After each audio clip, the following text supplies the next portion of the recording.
देखिएगा, आज का हमारा टॉपिक है इंटरेस्ट ऑन डिबेंचर, ऋण पत्रों पर ब्याज। जैसा कि हम जानते हैं, आपकी कंपनी जो डिबेंचर इशू करती है उस पर ब्याज देती है। आप जब भी कोई डिबेंचर देखते हो, उस डिबेंचर के आगे एक परसेंटेज लिखे होते हैं, और वो जो परसेंटेज है वही आपके ब्याज की दर होती है, और उसी दर के आधार पर कंपनी अपने डिबेंचर होल्डर को डिबेंचर पर इंटरेस्ट देती है। तो सबसे पहले हमको ब्याज देने से रिलेटेड कुछ नियमों का पालन करना होता है, कुछ बातों को ध्यान रखना होता है। तो हम पहले तो उन पॉइंट्स को थोड़ा सा डिस्कस करते हैं जिसको ध्यान में रखते हुए कंपनी अपने डिबेंचर का इंटरेस्ट पेमेंट करती है। तो आप मेरे साथ में बड़े ही ध्यान से समझने की कोशिश करोगे, और जहां तक संभव हो लिखना चाहो तो लिख दीजिएगा, स्क्रीनशॉट लेना चाहो तो वहां से ले लीजिएगा, लेकिन एटलीस्ट आपको उसको अपनी नोटबुक में लिखना है, समझना है, देखना है। हम अपना पहला पॉइंट क्लियर करते हैं। हमारा पॉइंट है ऋण पत्रों पर ब्याज के भुगतान संबंधी बातें। ऋण पत्रों पर इंटरेस्ट पेमेंट करने से रिलेटेड कुछ ऐसे पॉइंट है जिनको आपको समझने पड़ेंगे। पहला पॉइंट, ऋण पत्रों पर ब्याज हमेशा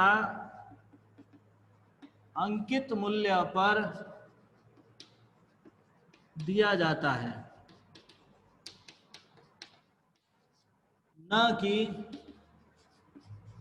निर्गमित मूल्य पर। पहला पॉइंट आपका आता है, ऋण पत्रों पर ब्याज हमेशा अंकित मूल्य पर दिया जाता है, न कि निर्गमित मूल्य पर। अब प्रश्न आता है हमारे दिमाग में, सर ये अंकित मूल्य क्या है, निर्गमित मूल्य क्या है? अंकित मूल्य का मतलब होता है फेस वैल्यू। पर डिबेंचर जितना वैल्यू है वो उसका फेस वैल्यू, और फेस वैल्यू पर ही इंटरेस्ट दिया जाता है। जैसे मान लीजिए आपका प्रश्न लिखा 6% debenture at the rate ₹100 each, तो आपका ये फेस वैल्यू होगा। ये जो ₹100 ईच है वो आपके फेस वैल्यू होंगे, और फेस वैल्यू के बेस पर ही आपकी कंपनी अपना डिबेंचर इंटरेस्ट पे करती है। पहला पॉइंट, न कि इश्यूड प्राइस। इश्यूड प्राइस का मीन्स होता है आपकी कंपनी इश्यू 3 प्रकार से करती है, at par, at premium, at discount. यदि आपकी कंपनी ने एट पार इशू किया है तब तो आपका फेस वैल्यू के बराबर ही डिबेंचर इशू होगा। एट प्रीमियम पे किया है तो डिबेंचर की इश्यूड प्राइस बढ़ जाती है, और डिस्काउंट पे किया है तो घट जाती है।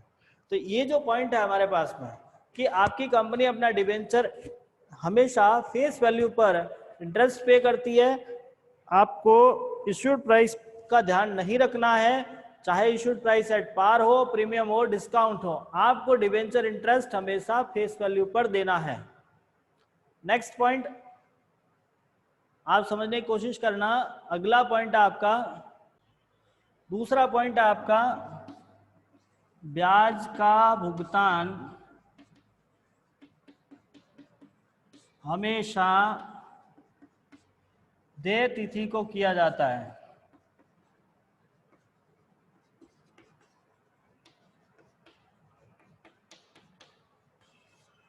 ब्याज का भुगतान हमेशा देय तिथि को किया जाता है। देय तिथि मीन्स ड्यू डेट। इंटरेस्ट आप साल में 2 बार पे कर सकते हो, साल में 1 बार पे कर सकते हो। यदि आपका interest per month, per year है, एनुअली पे कर रहे हो तब तो साल में 1 बार होगा। हाफ ईयरली पे कर रहे हो तो आपको 2 बार पे करना है। लेकिन जब भी पे करोगे उसके लिए एक ड्यू डेट कंपनी पहले से डिसाइड कर रखती है कि आपका इंटरेस्ट कौन सी डेट को पे होगा।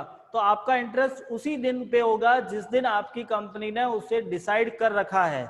चाहे आपका ईयर किसी भी डेट को स्टार्ट हो, एंड किसी भी डेट को हो, उससे कोई फर्क नहीं पड़ता। जिस दिन आपकी कंपनी ब्याज देने की डेट डिसाइड कर रखी है उसी दिन आपकी कंपनी उसका पेमेंट करेगी। तो आप इस पॉइंट को क्लियर कर लीजिएगा, कंपनी अपना डिबेंचर इंटरेस्ट हमेशा ड्यू डेट को पे करती है। चाहे कंपनी अपना ईयर कभी भी स्टार्ट करो, एंड कभी भी करो, उससे कोई फर्क नहीं पड़ता, इंटरेस्ट हमेशा ड्यू डेट को पे होता है। और second point is the debenture interest always paid on the due date. First point, debenture interest is always paid on face value of debenture, not is the issued price. Third point, ब्याज का भुगतान ऋण पत्रों के registered स्वामी को किया जाता है। देखिए, जो भी डिबेंचर इंटरेस्ट पे करना है वो डिबेंचर के रजिस्टर्ड जो ओनर होते हैं, जिनका नाम कंपनी के रजिस्टर में लिखा रहता है, उन्हीं को करना होता है, बाकी किसी को नहीं। तो ये 3 ऐसे इंपॉर्टेंट पॉइंट है जो आप डिबेंचर इंटरेस्ट पेड करने से पहले ध्यान रखोगे। नेक्स्ट हम इसके एंट्रियां समझते हैं, एंट्रियां कैसे करनी है।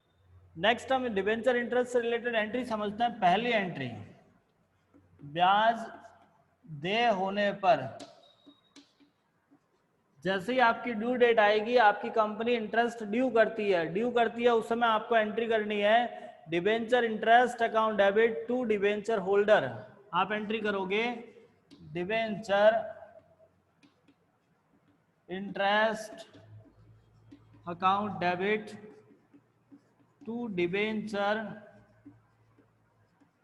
Holder to TDS.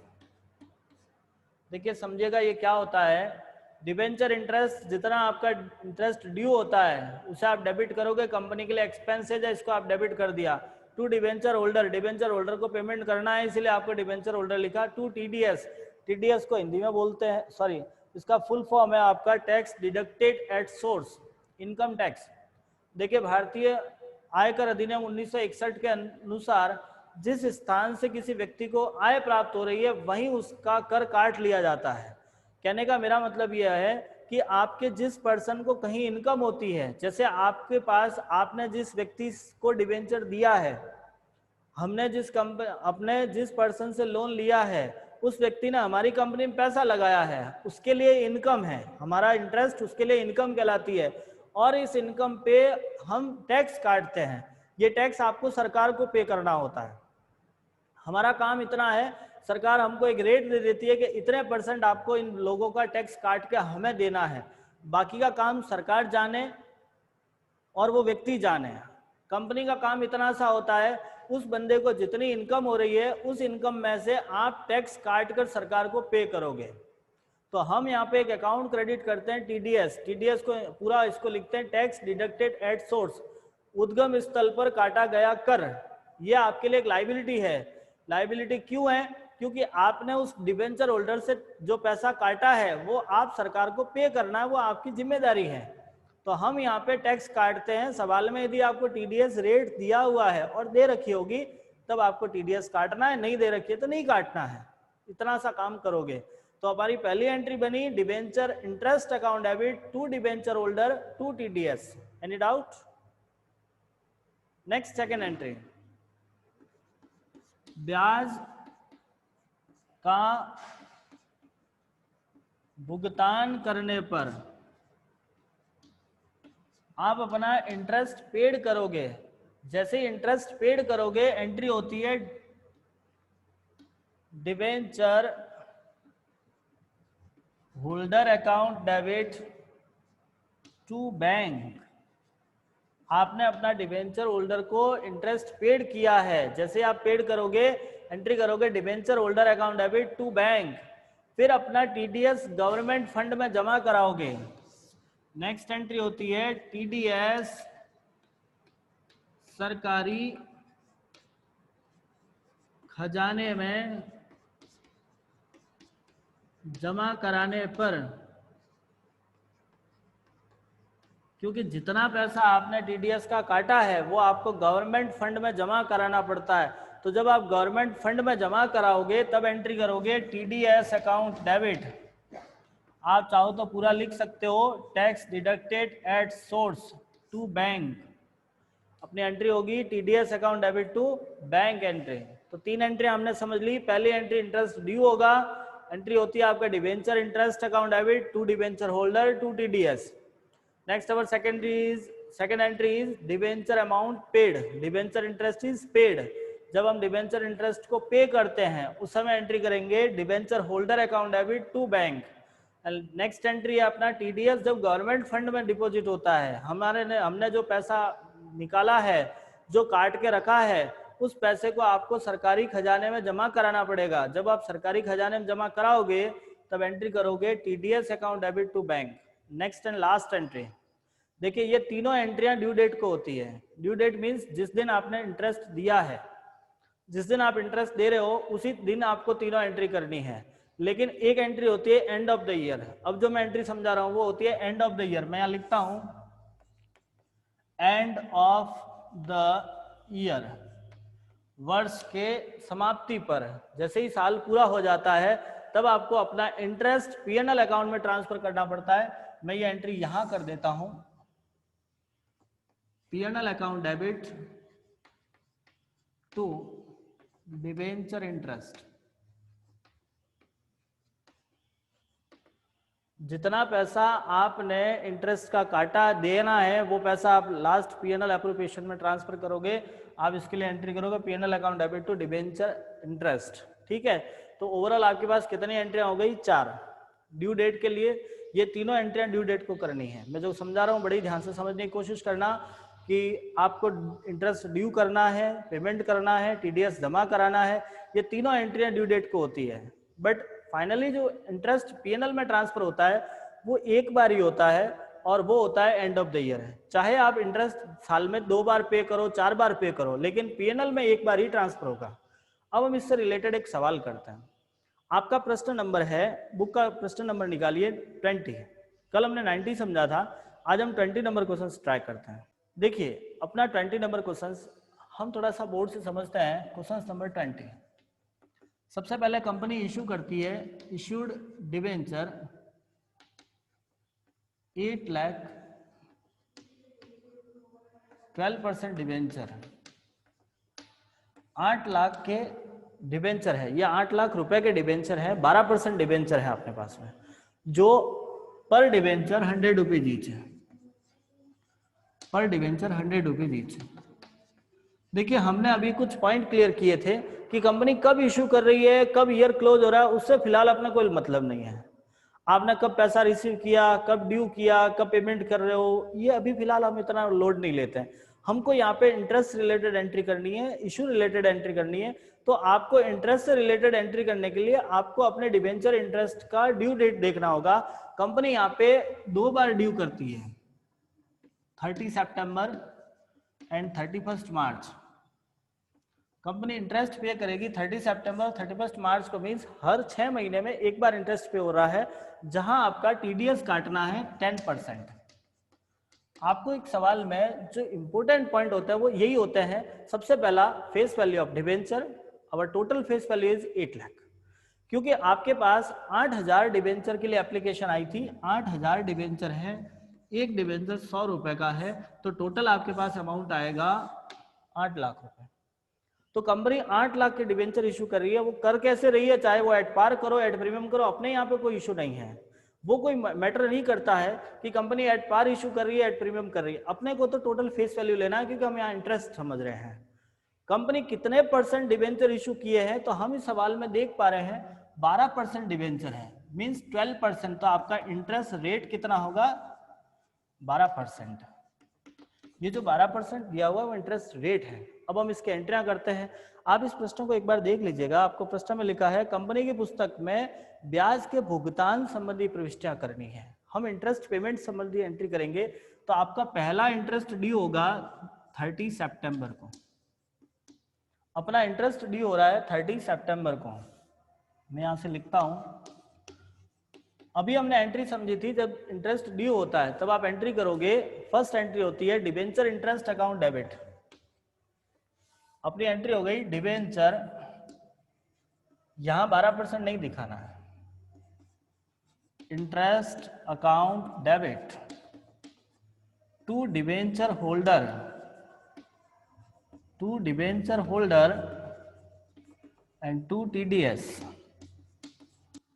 अब इसका अमाउंट कैसे फिलअप करेंगे? तो कंपनी टोटली 8 लाख के डिबेंचर इशू कर रही है, 12% डिबेंचर है पर 6 मंथ। आप इंटरेस्ट पे कर रहे हो 6 महीने का, तो हम यहाँ पे 6 महीने के हिसाब से निकालते हैं कितना अमाउंट हुआ। 12 से 12 काट गए, आपके पास में आया 48,000, 48,000 रुपए। Any doubt? यदि आपको किसी प्रकार की समस्या आ रही है, कोई एंट्री अमाउंट समझ में नहीं आ रहा है, कोई कॉन्सेप्ट यदि आप नहीं समझ पा रहे हो, तो आप चैट बॉक्स में, कमेंट बॉक्स में आप अपना मैसेज लिख दीजिएगा, हम पूरी ट्राई करेंगे आपको समझाने के लिए। ठीक है, हमने एंट्री करी डिबेंचर इंटरेस्ट अकाउंट डेबिट 48,000। ये अमाउंट कैसे आया? तो अवर total debenture is 8 lakh, 12% is interest of rate of interest and 6 month. हम अपना डिबेंचर इंटरेस्ट हर 6 महीने में पे कर रहे हैं, तो हमारे पास 6 महीने का इंटरेस्ट आ गया 48,000। अब आपको इसका टीडीएस निकालना है। टीडीएस हमेशा इंटरेस्ट का निकलता है, उसको जितनी इनकम हुई उसका टीडीएस निकालना है। और rate of TDS equal to 10%, तो उसको 10%, 48,000 का 10% निकाला आपने, टीडीएस आ गया 4,800 रुपए। आपका टीडीएस आ गया 4,800 और बाकी का पैसा, अब 48,000 में से 4,800 गया, पीछे जो पैसा बचेगा वो आप उसको पेमेंट करोगे डिवेंचर होल्डर को। तो 48,000 में से 4,800 गया, पीछे बचा आपका 43,200। ये आपका डिवेंचर होल्डर को पेमेंट होगा। तो फर्स्ट एंट्री आप समझ पा रहे हो, debenture interest 48,000, to debenture holder 43,200 and to TDS 4,800 rupees. Next आप उसका पेमेंट करोगे। अगली एंट्री करेंगे अपन सितंबर 30, debenture holder account debit to bank, और अमाउंट पे करना है 43,200। Any doubt? समझ में आ रहा है ये क्या करना है आप? And last entry, next entry करेंगे हम सितंबर 30, TDS account debit to bank 4,800 से 3 एंट्रियां हो गई 30 सितंबर की। अब हम हर 6 महीने में, नेक्स्ट सेकंड जो 3 एंट्रियां हैं, मतलब अब इसका जो इंटरेस्ट ट्रांसफर तो होगा 31 मार्च को, क्योंकि साल पूरा हो रहा है 31 मार्च, बीच में हम ट्रांसफर नहीं कर सकते, अगले 6 महीने बाद फिर इंटरेस्ट पे होगा। तो एक बार इसका स्क्रीनशॉट लो, नेक्स्ट आगे की एंट्रियां समझते हैं अपन। एक बार इसका स्क्रीनशॉट ले लीजिएगा, नेक्स्ट इससे आगे और कौन सी एंट्री होगी वो देखिए। 30 सितंबर के बाद अब हम बात करते हैं मार्च की, क्योंकि अपने नेक्स्ट जो इंटरेस्ट पे होगा वो 31 मार्च को पे अमाउंट था। तो हम 31 मार्च को फिर यही काम करेंगे जो अभी हमने पिछले टाइम किया था। अभी हमने जो काम किया था, जो एंट्रियां करी थी, वो का वो काम हम यहाँ पे फिर से करते हैं। वही 6 महीने बाद हम यहाँ से डिबेंचर डेबिट, इंटरेस्ट डेबिट करेंगे। हम एंट्री करते हैं debenture interest account debit to debenture holder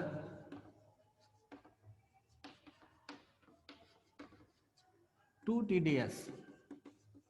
अब यहाँ पर अमाउंट फिर वो का वही प्रोसेस रहेगा। टोटल डिबेंचर हमारे पास 8 लाख के हैं, 12% 6 महीने के लिए, सेम वही अमाउंट 48,000, जिस पर आपका टीडीएस 4,800 और 43,200 आपका इसका बैलेंसिंग फिगर होगा। नेक्स्ट सेकंड 31 मार्च को फिर पेमेंट करोगे आप debenture holder account debit to bank. आपको डिवेंचर होल्डर का पेमेंट करना है, debenture holder account debit to bank 43,200। Next आप टीडीएस का पेमेंट करोगे, टीडीएस गवर्नमेंट फंड में डिपॉजिट करवाओगे मार्च 31, TDS account debit to bank 4,800। हाँ, ये 3 एंट्री आपने 30 सितंबर को भी देखी थी, ये 3 एंट्री 31 मार्च को भी होगी। नेक्स्ट, अब आपका 31 मार्च को ईयर क्लोज हो गया, और जैसे ईयर क्लोज हो जाता है अपना इंटरेस्ट आप अपने पीएनएल अकाउंट में ट्रांसफर करोगे। तो हम यहाँ पे एक लास्ट एंट्री करेंगे मार्च 31 PNL account debit to debenture interest. अब आप देख पा रहे हो आपने यहाँ पे 2 बार इंटरेस्ट पे किया है, पहली बार में 48,000, सेकेंड टाइम में 48,000। तो इन दोनों इंटरेस्ट को टोटल करके आप अमाउंट लिखोगे 96,000। और ये आपका सवाल कंप्लीट होता है। तो एक बार फिर समझते हैं पहले इंटरेस्ट ड्यू करना है, पेमेंट करना है, टीडीएस पेमेंट करना है और फाइनली पेमेंट को पीएनएल में ट्रांसफर करना है। ये सवाल समझ में आ गया? यदि किसी प्रकार की डाउट रहता है तो आप मुझे बता दीजिएगा, मैं समझा देता हूँ आपको। आप इसका स्क्रीनशॉट ले लो, कॉपी में इसको नोट करना है। देखिएगा, डिबेंचर इंटरेस्ट पेमेंट के बाद अपने इस चैप्टर का लास्ट पॉइंट है बट्टे एवं हानि की राशि का आलेखन। Loss and discount is to be written off. देखिए टॉपिक क्या है, हम थोड़ा इसको समझने की कोशिश करते हैं कि जब आपकी कंपनी अपना डिबेंचर डिस्काउंट पे इशू करती है, जब आपकी कंपनी ने अपना डिबेंचर डिस्काउंट पे इशू किया है या रिडम्पशन प्रीमियम पे होता है, तब हमारे पास दो एडिशनल अकाउंट होते हैं, डिस्काउंट और लॉस।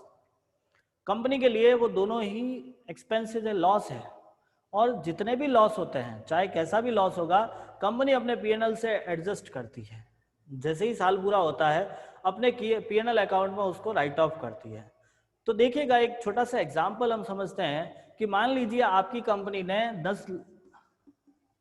1000 डिबेंचर 100 रुपए वाले 5% debenture at the rate ₹100 issued at 5% discount.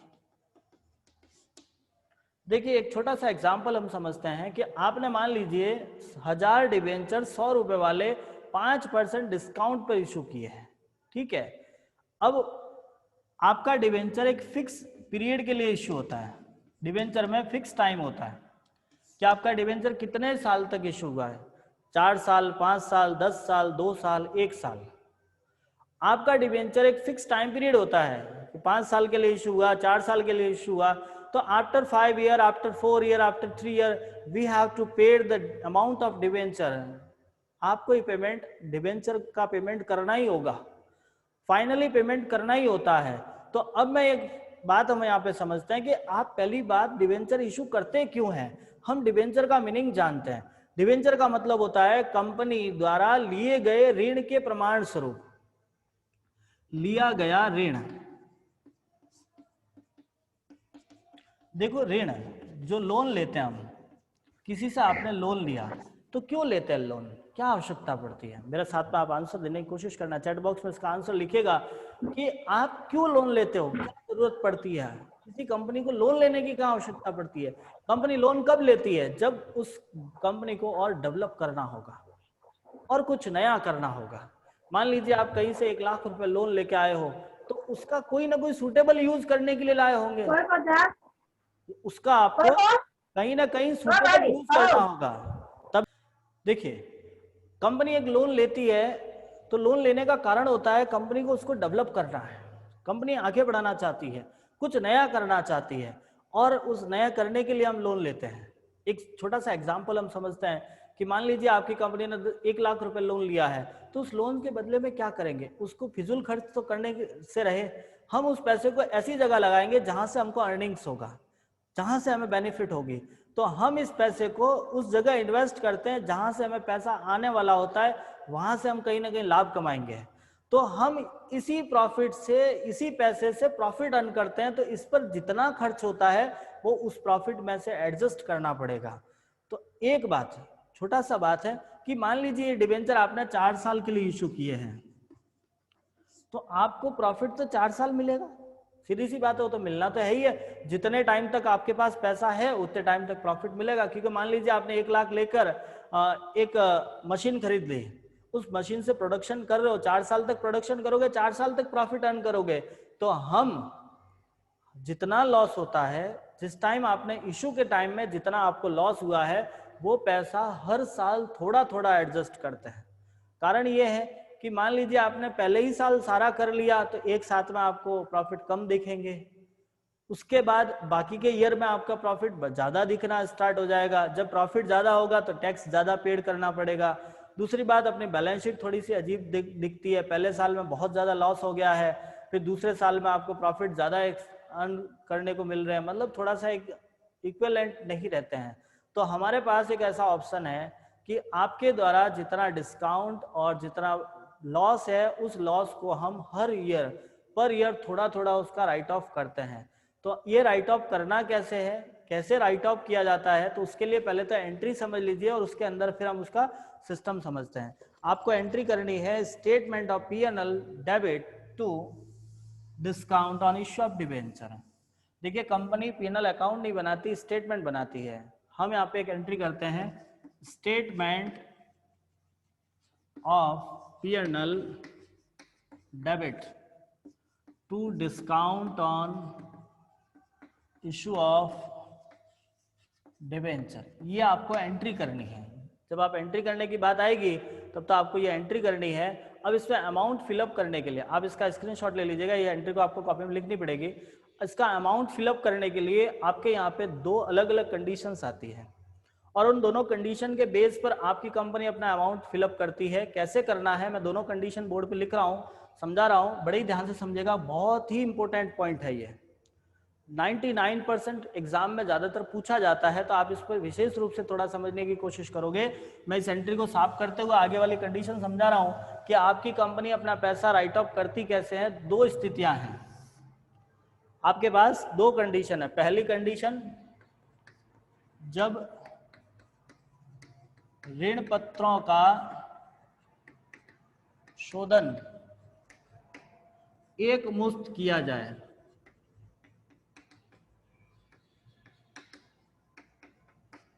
और जब ऋण पत्रों का शोधन किस्तों में किया जाए।